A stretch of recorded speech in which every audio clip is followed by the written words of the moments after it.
और इसके बाद उन्होंने इसको जनरलाइज कर दिया। जनरलाइज मतलब उन्होंने कहा एक्चुअली में जो फोर्स है ना, ये सन और प्लेनेट के बीच नहीं लगता है, कोई भी दो मास पार्टिकल के बीच कार्य करता है। तो उन्होंने उसको यूनिवर्सल लॉ लगा दिया। तो नेक्स्ट लिखिए Newton's universal law of gravitation. मतलब ये यूनिवर्सल लॉ नहीं था, ये तो प्लेनेट और सन के लिए था। फिर उन्होंने कहा कि ये सबके लिए होता है, तो Newton's universal law of gravitation. क्या होता है लिखिए, according to Newton's gravitation universal gravitation law. अगर ग्रेविटेशन लॉ आएगा तो क्या लिखेंगे, लिखेंगे यही आप, जब तक वो केपलर्स कंक्लूजन ना दे तब तक वो नहीं लिखेंगे, वो यही लिखेंगे।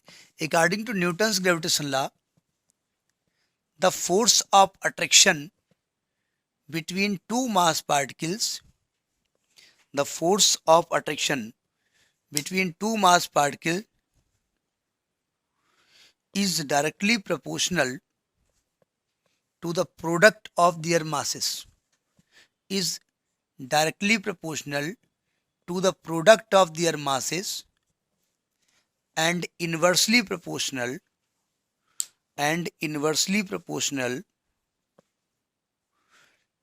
to the square of the distance between the masses, between the mass particles, square of the distance between mass particles, यानी a proportionate m1 m2 upon r square.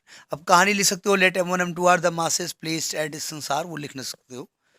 तो जब इन्होंने कांस्टेंट प्रोपोर्शनेट का साइन हटाया तो कांस्टेंट आया g, m1 m2 upon r square, where g is called universal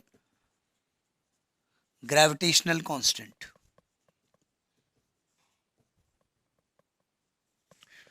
इसको कहा गया यूनिवर्सल ग्रेविटेशनल कांस्टेंट। अब इसकी वैल्यू, इसका यूनिट, तो पहले इसकी यूनिट के बारे में बात करते हैं। किसकी यूनिट, यूनिट ऑफ जी। तो जी का फॉर्मूला यहाँ से क्या निकलेगा, जी का formula F R square upon m1 m2 होगा।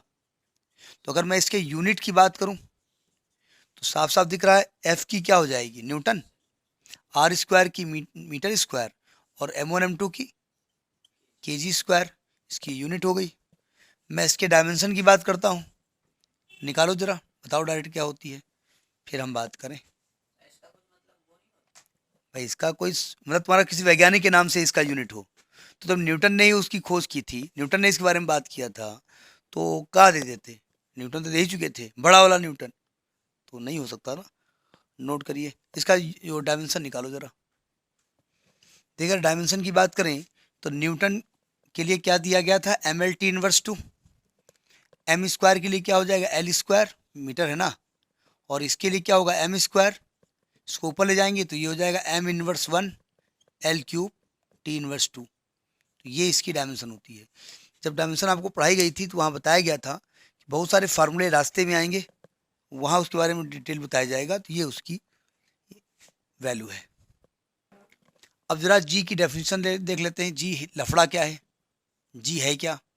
तो फार्मूला क्या बताएगा, F is equal to G m1 m2 upon R square, और जी की वैल्यू क्या निकली, F R square upon m1 m2।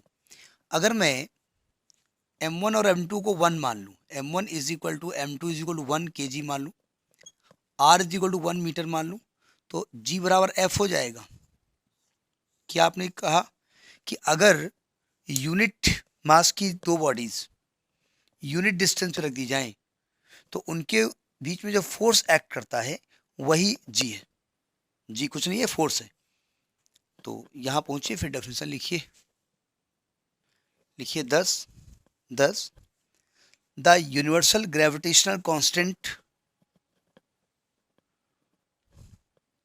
The universal gravitational constant is numerically, numerically इसलिए कहा कि डायरेक्शन कुछ भी हो सकती है, उससे मतलब नहीं है, is numerically equal to the force of attraction,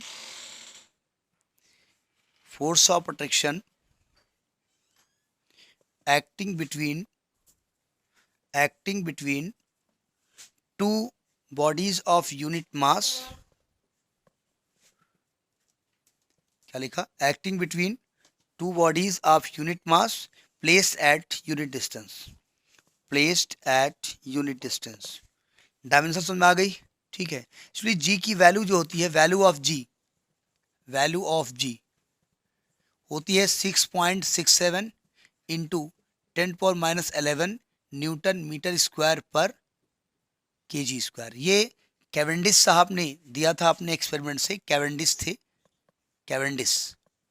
चूंकि आपके सिलेबस से इसका पार्ट नहीं है इसलिए उसके बारे में हम बात नहीं करेंगे। कैवेंडिश साहब ने इसको एक्सपेरिमेंट दिया था। यानी दो बॉडी हमेशा अट्रैक्ट करती हैं। अब मान लिया आपने पढ़ लिया, आप सड़क पे जा रहे, कोई मिला, आप जानबूझ के उसको ठोकर दिए से धक्का मार दिया। अब कोई, अब भीड़ लग गई, आपने कहा हाँ सर ग्रेविटेशन में पढ़ा है, देखिए two bodies attract each other, ये मास पार्टिकल था, मास पार्टिकल लड़ गए। तो लोग कहेंगे अबे गधे कहीं के, सामने ट्रांसफार्मर भी तो है मास पार्टिकल, दीवार भी तो है मास पार्टिकल, वो कुत्ता बैठा वो भी तो मास पार्टिकल है, गधा भी तो है, उधर सांड भी तो बैठा हुआ है, तो वो इन्हीं से, इसी से लड़े, तो फिर दिक्कत है ना। तो ये तो संभव नहीं, इसीलिए आप पर नेट फोर्स जीरो एक्ट करता है, क्योंकि चारों तरफ मास पार्टिकल होने की वजह से नेट फोर्स आप पे ऐसा महसूस नहीं होता है।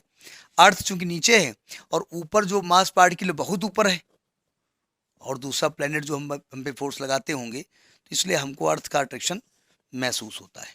ठीक है।